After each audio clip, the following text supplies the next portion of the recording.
Talk to us a little bit more about what your proposal that you presented tonight to the board. Encapsulation. What did you actually give to the board tonight? Well, we gave them 3 alternative districting plans that would allow them to choose one or another, and if necessary to request that we tweak the plans a little bit.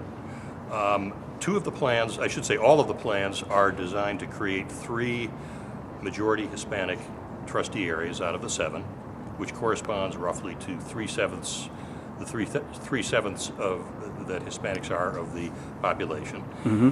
And the other 2 plans differ in, or I should say the other 3 plans differ in that 2 of them have 1 strong Asian trustee area, and one of the plans has instead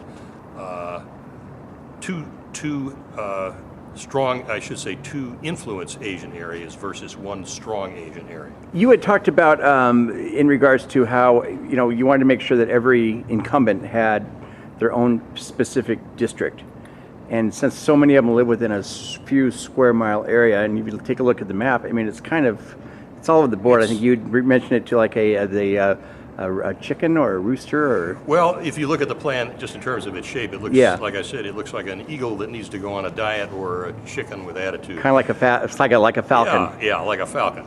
But that's just how the sort of the overall shape of it looks. But you have hit on an important point, which is that we are trying to avoid putting more than 1 incumbent in the same trustee area, which is one of the legitimate criteria that we can respect.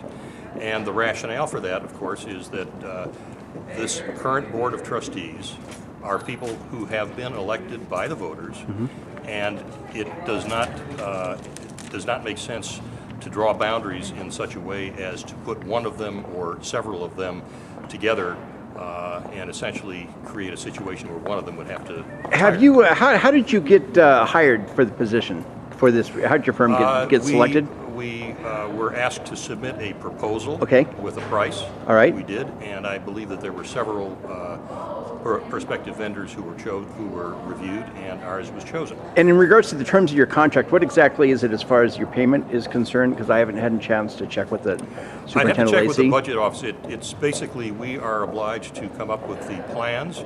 We're obliged to present them at the public meetings. We're obliged to modify them at the board's direction, and we're obliged to follow through with a whole lot of bureaucratic stuff that I won't go into that has to do with once the choice is made by the board, dealing with getting the election up and running and through all the hurdles that you have to go through. Talk about some of the other college districts or municipalities that you've worked with in the past in regards to putting up plans together? I've worked with a number of different jurisdictions that have differing combinations of a single minority, whose presence in the population has increased dramatically over the decade. Okay, any specific names, or? I can't think of any offhand. There's a whole bunch of them, but what you're seeing here is fairly typical of what one observes in California, especially Southern California, which is a jurisdiction in which several protected groups, a protected group being a minority that is defined as a protected group, typically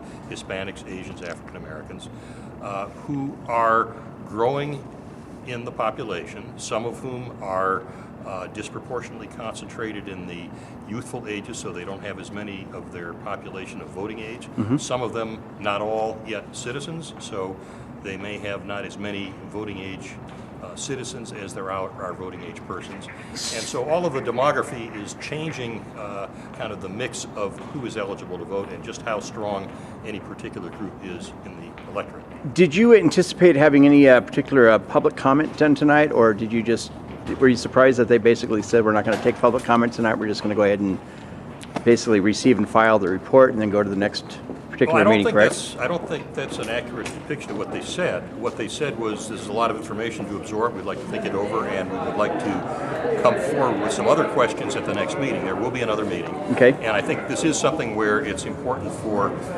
trustees and the public to have a chance to look at the plans, to consider what the different emphases are in each plan, and to come to some decision that one or another plan is preferable given where the community is now and where it envisions itself heading in the future. So is this going to be, when do you anticipate this entire program being and plan being implemented and going basically finally approved? I believe it is going to be actually implemented in time for the next election, which I'm not sure if that is sometime in 2012. But it takes a long time. There's like a 6-month period of time when you have to go through a lot of hurdles to get the plan implemented. You have to get an election. You have to get ballots in place and so forth. And people have to know who's running in what district, or who's eligible to run in which trustee. All right, we appreciate your time. Do you have anything else you want to ask? Okay, thanks. Thank you so much. Where do you